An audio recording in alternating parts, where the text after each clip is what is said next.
السلام علیکم ناظرین، میں ہوں ہربلسٹ شاہد عمران۔ آج کا ہمارا موضوع مردوں کی امراض مخصوصہ اور ان کے حل کی طرف۔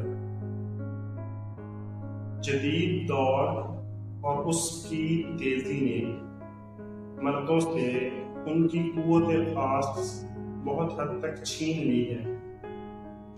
مردوں کو جو مسائل 60 اور 70 سال کی عمر میں پیش آنے چاہیے، اب وہ 20 اور 30 سال کی عمر، 25 سال کی عمر میں اس میں مرد حضرات مبتلا دکھائی دیتے ہیں۔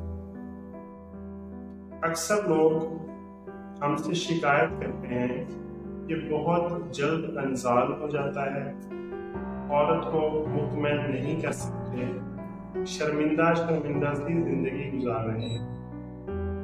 تو ایسے دوستوں اور بھائیوں کے لیے ہم ایک ایسا نسخہ لائے ہیں جس کو کھانے کے بعد ان کے تمام مسائل اللہ کے حکم سے ٹھیک ہو جائیں گے۔ شہوت کم آنا،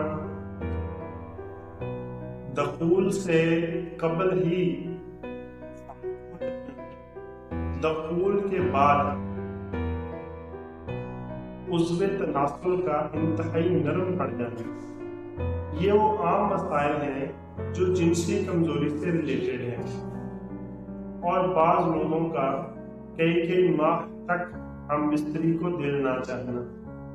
یہ نامردی اور نامردی کے تمام مسائل کے خاتمے کے لیے آج ایک چھوٹا سا نسخہ آپ کی خدمت میں پیش خدمت ہے۔ تو چلتے ہیں نسخے کی جانب۔ آج کے نسخہ صرف ایک جزء پر مشتمل ہے اور اس کا نام ہے تخم کونچ۔ کونچ کے بیج۔ کونچ کے بیج پر یوٹیوب پر بہت سارے لوگوں نے بہت سارا مواد دیا، لیکن جن لوگوں نے بھی اس کو استعمال کیا، پراپر گائیڈنس نہ ہونے کی وجہ سے وہ مختلف مسائل کا ہی شکار ہوئے۔ تو آج کے اس ٹاپک میں آپ تخم کونچ 2 کلو لیں گے۔ اس کا مارکیٹ میں ریٹ 300 یا 400 روپے پر کے جی ہے۔ 2 کلو لیں گے، رات کو اس کو آپ پانی میں بھگو دیں گے، صبح تک اس کے چھلکے پھول جائیں گے اور بڑی آسانی کے ساتھ چھلکا علیحدہ ہو جائے گا۔ چھلکوں کو علیحدہ کر لیں اور اس کا مغز نکال لیں۔ گرم پانی سے دھونے کے بعد اس کو چھاؤں میں خشک کر لیں۔ جب آپ کے تخم کونچ کے بیج کا مغز خشک ہو جائے تو اس کو باریک پیس لیں۔ باریک پیس کر جو اس کا آٹا بن جائے گا، اس کو آپ دودھ میں گوندھ لیں۔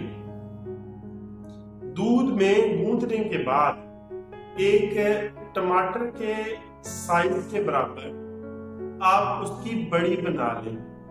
جب وہ آٹا بن جائے گا تو جیسے آٹے کا پیڑا کیا جاتا ہے، ایسا ٹماٹر، چھوٹے ٹماٹر کے سائز کے برابر آپ اس کے چھوٹے پارٹس، چھوٹے حصوں میں اس کو تقسیم کر لیں۔ اس کے بعد ہر حصے کو دیسی گھی میں فرائی کریں۔ جب آپ اس کو دیسی گھی میں فرائی کریں گے، فرائی کرتے جائیں اور اس کو ایک سائڈ پہ رکھتے جائیں۔ اب اگلے حصے میں آپ مشری کی، پوزا مصری یعنی کہ دھاگے والی مصری کی چاشنی بنائیں۔ جیسے یہ جلیبی نکالنے والے جو ہیں وہ چاشنی بناتے ہیں۔ چاشنی بنائیں اور وہ جتنی بھی بڑیاں آپ نے وہ دیسی گھی میں فرائی کی ہیں، ان سب کو اس چاشنی میں ڈال دیں۔ جب وہ اچھی طرح چاشنی میں بھیگ جائے تو پھر اس کو اس میں سے نکال لیں اور نکال کر کسی برتن میں علیحدہ رکھ لیں۔ جب آپ کو محسوس ہو کہ اب اس میں سے چاشنی اچھی طرح سے نکل گئی ہے تو اس تمام بڑیوں کو شہد میں بھگو دیں۔ شہد میں آپ اس کو 2 دن تک بھگویا رہنے دیں اور 2 دن کے بعد آپ کا یہ اکثیری نسخہ تیار ہے۔ ایک ایسا نسخہ ہے کہ اگر کوئی بندہ اس کو پرہیز کے ساتھ 40 دن استعمال کر لیں تو پھر اس کے لیے اور اس کے پارٹنر کے لیے اس کی تاب لانا مشکل ہوگا۔ طریقہ استعمال یہ ہے کہ ایک بڑی جو آپ نے شہد میں بھگوئی ہے وہ آپ صبح کھانے سے 1 گھنٹہ پہلے دودھ کے ساتھ کھائیں گے اور ایک رات کو سوتے وقت دودھ کے ساتھ کھائیں گے۔ اگر آپ کی طبیعت 2 وقت برداشت نہ کرے تو پھر دن میں صرف 1 بار کھا لیں۔ دعا میں یاد رکھیے گا۔ ملتے ہیں پھر کسی نئے ٹاپک کے ساتھ۔ اپنا اور اپنے چینل کا خیال رکھیے گا۔ اللہ حافظ۔